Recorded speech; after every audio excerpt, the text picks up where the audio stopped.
The Diablo 4 Season 8 PTR Campfire just went live a few days ago, and today I'm going to bring you a summary of everything you need to know if you want to play the PTR. Now just keep in mind these notes specifically cover the PTR that's happening in a few days, but they also apply to Season 8 as a whole when it'll come out, in a few months. So just keep in mind these are specifically tailored towards the PTR, but these will be affecting changes in Season 8. So with that, let's jump into the PTR details. Now the PTR is going to run from March 11th to March 18th. Now I'm recording this on the 10th, so it starts tomorrow. And speaking of that, preload is available one day before, which means the 10th, which is actually today. As of me recording this, I don't know if I'll actually get it out today. It'll probably be tomorrow when the actual PTR starts. Now, no boosting for the first 2 days. Now, this is kind of silly in my opinion. They basically want feedback on the leveling progression since we're going to see they made a lot of changes to the leveling system. And so they want people to level so they have data on that. But it's just kind of silly. I think people are just going to wait 2 days and then boost because normally people in the PTR, they want to just skip to the end game, have fun, blast, and get new stuff and try, the new seasonal mechanics that are out. And then we have the Diablo 4 roadmap is coming. Now, we don't really have any information on what this actually is. Basically, this is probably going to be a yearly overview of what we're going to see for Diablo 4 in 2025. That's just my guess. It could be Joe roadmap until the next DLC. It could be the next 3 seasons. It could be, whatever. My guess is we're going to get a yearly roadmap of what's coming in 2025, the big things, any planned big DLCs, and maybe a few little leaks they'll give us to kind of build up hype. But overall, hopefully this roadmap will be good. One thing they did say is the roadmap will be out before Season 8. Now, of course, they already delayed Season 8, so we still have a while, but we will see that coming before Season 8 launches. Now, next we have balance and gameplay updates. This is a pretty big one. We have no more mid-season balance updates. Now, why is this? So Blizzard admitted in the Campfire chat that, the buffs and nerf for the mid-season, usually they weren't well received. People are upset that, they spent all this time, especially casual players, building up this overpowered build they see on YouTube, and then it gets nerfed, and their 20 hours of progress is just basically reset. They have to respec, do all of this stuff. It just usually wasn't well received. They put all of this time into the mid-season update that they then were scrambling to get the next season out. So it makes sense. This is very similar to PoE. Usually in PoE, unless it is utterly game-breaking, they don't make balance changes until the end of the season, in between seasons. And usually that's what the player base likes. It's the most fair to the player. They don't have to worry about that. And overall will actually give them more time to develop the future season instead of having to do mid-season patch updates. Now with this, they did address that they will change majorly broken mechanics and builds within the first week. So the first week we can expect, some overall fixes. Things happen, a build comes out that's just absolutely game breaking, way more than they thought they would. They'll address that within the first week. Next, we have the Season 8 boss changes. Now, these are permanent. So when they come in Season 8, this is permanent from Season 8 onward. This isn't a seasonal thing. This is something coming to the game that will stay after Season 8. And basically what we've got here is when you go to fight a boss currently, you have to bring summoning materials to actually summon the boss. Now, in Season 8 onward, you will summon the boss for free. So the boss will spawn, you fight them, you kill the boss. And currently, when you kill the boss, the loot just kind of explodes, goes all over the floor, you pick it up, you're done. Now, a chest will spawn containing all of the same loot from the boss, but now requires a key. So that's not really an update to how bosses work. It's basically just swapping instead of before spawning the boss, you put the materials in, you kill the boss, and you put the materials in to gain access directly to the loot. This is just going to make it a little bit easier to farm with randoms that you find, out in the wild and Discord in the game, looking for group people. It's going to make it a little bit safer. You're not going to get scammed, stuff like that. It is a good change. It's something I'm glad they did, but overall, not that impactful. Now, they did touch on scaling loot in the party. Basically, you're going to get bonus loot based on party size, which is a good change. Currently, we don't, I believe, have any mechanic like that in the game, so it's a good change. Glad it's happening. Now, of course, that also does mean scaling boss difficulty. They have to reward you for that bonus loot, meaning that the boss is going to be more difficult. But overall, it is a good thing. Now we've got the loot and leveling adjustments. Leveling was too fast in Season 7, according to Blizzard, and 50% of players hit Torment 4. Now their goal is to actually only hit 10% of players to ever get into Torment 4, which I think is a little extreme. players in Diablo 4, they're going to blast, play this for a few weeks, get to Torment 4, and then probably stop pretty close after. And with that, they gave us some stats. So the average time to level 60 was apparently 9 hours for Season 7, which they are saying is very fast. But as someone who plays the game pretty consistently, that's actually incredibly slow. 9 hours to get to level 60 is on the slower end of what it should take. And they're going to make that even slower. So we're going to see significantly increased time to max level in the upcoming seasons. Now, they specifically were saying that you were targeting earlier levels. So currently level 1 through 25 is usually very, very fast. You'll just breeze through it. So currently, if you were going to do Witch Tides, you would jump in there at level 1, run around and just absolutely breeze through the first 15, 16 levels, like in just the first couple minutes. They said they are really focusing on level 1 through 25 to slow you down. And with that, we're actually seeing changes to the legendary drop rate, which should make you go even slower. So previously, every 4 minutes in the campaign, a legendary would drop, just a rough stat. And now we're going to see far fewer legendaries. They're going to be very, very rare, but stronger affixes, which is good. And we're going to be seeing some gear adjustments. So magic items are going to 2 affixes, rare items going to 3. Now, as you can see, I put similar to Path of Exile. This is very, very similar. In leveling, you very rarely would see legendary quality gear in Path of Exile. You're going to be running with rare items pretty much all the way through the leveling phase. And we're kind of making that change in Diablo 4 too. We're going to be doing the same thing. You're going to be running, magic to start out with, probably pretty quickly get rare items, and then sticking with those rare items until you get to the higher difficulties, into the torments, can farm gear, get the aspects you need, stuff like that. So it is a pretty big change. We're going to be starting with rare items.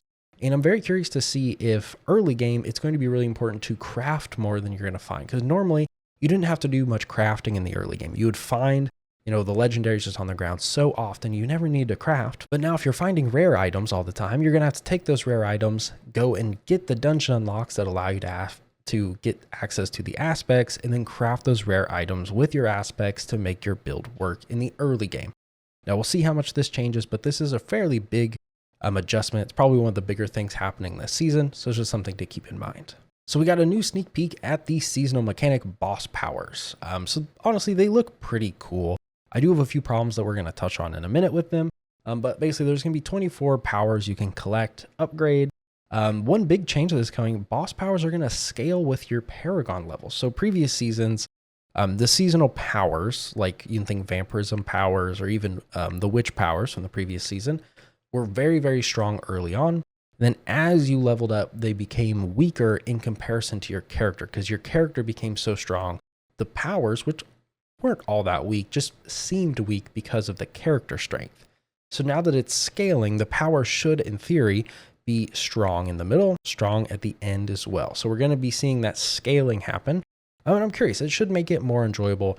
In the end game, the boss powers didn't matter all that much. It's going to enable a little bit more build crafting to happen around the powers themselves, especially in the end game. I do think this is a good change. Boss powers in general just are kind of unimpressive of a system to me. They look cool, right? You can do the little Kamehameha, you can do the stuff the bosses do.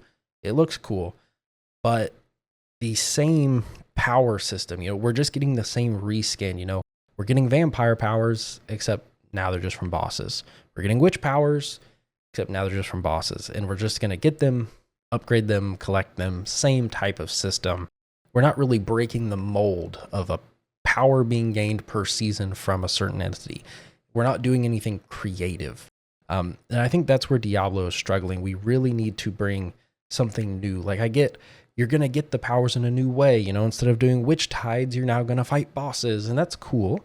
I like fighting bosses, but I'm still just doing it to get a power that's going to make my character better. And yes, it's cool, but it's just not as creative as some of the other ARPGs in the space. Now we are getting some quality of life changes, map UI improvements, icons, tooltips, a faster boss access. So we can now just teleport directly into boss layers. No need to go to a waypoint and then run on your horse to the actual boss layer, which is nice. Someone did ask in chat if we can get a blacksmith near boss rooms. The devs said they would consider it, but they also added that they expect to see far less boss kill chaining in this season, which was a little interesting. I'm very curious to see kind of what that means when we dive into the PTR, and I want to see what they were expecting with that.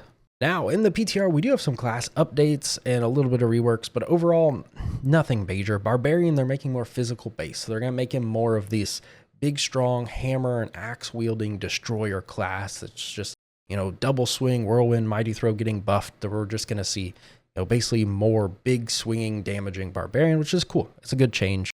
Playing more into that class fantasy, stuff like that. Druid, we're seeing some fixes to stuff there. Necromancer, Bloodwave obviously getting nerfed after it completely dominated Season of the Witch. Bloodlance, single targets getting buffed, which is good. Rogue, trap builds getting buffed, which I'm really excited for. I probably will be starting out on a rogue with a trap build. Sorcerers, we see some changes there. And of course, Spiritborn. We're seeing a few nerfs and some new abilities, some reworks, stuff like that. Now we have some dev comments and comments from the community in the chat and stuff like that. So let's go over here. So will there be aspirational content? And Blizzard said yes, but we have no roadmap. And keep in mind, I think the way they worded it is at the top of their minds, which they've been saying that for multiple seasons. So I don't necessarily believe them. We'll see. Strongholds and waypoints reset each season is another thing we've seen. But all things considering, the devs said they would consider it, but that's not the issue with Diablo 4. The issue is the lack of content. So removing things to do, I don't believe is going to be the correct solution. Now, I'm not saying leaving strongholds and waypoint resets is the thing that'll save Diablo, but removing stuff to do in the game is definitely a problem. This one is pretty annoying. So maybe if we could switch this one, but we need more to do. And so I don't want them to think just giving us everything and having nothing to do is the solution. Other community questions, layer boss resilience. So this was, someone asked if they're going to make it so that when you go into a boss layer and you're in a crazy overpowered build and you one-shot the boss, are they going to implement something to stop that? A phased mechanic, something to stop you from one-shotting the boss, something like you would see in Lilith. And they said no, they want the power fantasy to stay intact, which is, I think, a good thing. One of the cool things of having a super, super strong build is going and farming bosses and being able to one-shot them and seeing that progression of, oh, my build's really strong. I can kill Duriel in 15 seconds. Now I kill Duriel in 5 seconds. Maybe 2 days from now, I'm killing Duriel in 1 second. And being able to see that, like your friends are like, whoa, you're just instantly one-shotting this boss. It's a cool experience. It is a fun power fantasy, and I'm glad it's staying in the game. Now we had another comment about, are there too many uniques in Diablo 4? And the dev said no, they want actually more uniques. But they don't want a full unique loadout to be the meta. And that makes sense. I would love more uniques to be in the game, but they're incredibly hard to balance because you want uniques to be cool and unique based off their name and do all this stuff. But if you make them too powerful, then all you would run is unique in every slot. You have to have pros and cons. It's a very, very hard thing to balance. And I do think they're doing an okay job with it now. And I would like to see more in the future. And I think the key is having uniques do small things that you can work around with legendary aspects. I think that's going to be the way to move forward and how to get more uniques in the game to create more build options without having it just be a complete unique based loadout meta. Now, final thoughts and concerns. So the permanent changes to bosses are good. It honestly is a good change. It's not going to change a whole lot, but it's a good change. Glad to see it. Boss powers, they look fun. We'll see how they feel, but they look cool. Quality of life improvements, always good. Now, the final verdict, as we can see, are short-term fun. Yes, Diablo is great at being fun for a few days to a few weeks, depending on how fast you grind. Long-term, no. Well, I played last season, and I didn't make a single video about it on this channel. And that's because I finished the season within about a week and a half. And there was nothing to really make a video about. I blasted through the season, had a little bit of fun with my friends, and then it was time to move on. I played other games. I played Path of Exile 2. I was playing it before. I took a little break to play Diablo. I came back. I've been playing Path of Exile 2 still, waiting on the next update. So overall, it's a good season so far for the PTR, but it's not that much new. It's kind of bland in terms of things. We'll see how the seasonal mechanic plays in the PTR, and the things that we'll see change from the PTR to Season 8. Hopefully we'll be adding more to it. But overall, from our first look at it, it's kind of bland. And we'll just have to see how it plays. With that, this has been the Season 8 PTR Campfire Summary. A mouthful. And I hope you guys enjoyed. I hope to see you guys in a future video. There should be more videos coming out on the channel now with some Diablo 4. We are going to be playing the PTR, providing some content for that.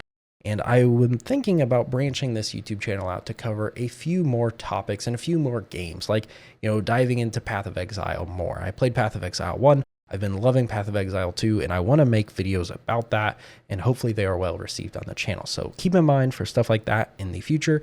And with that, peace out. I hope you guys enjoyed and have a good day.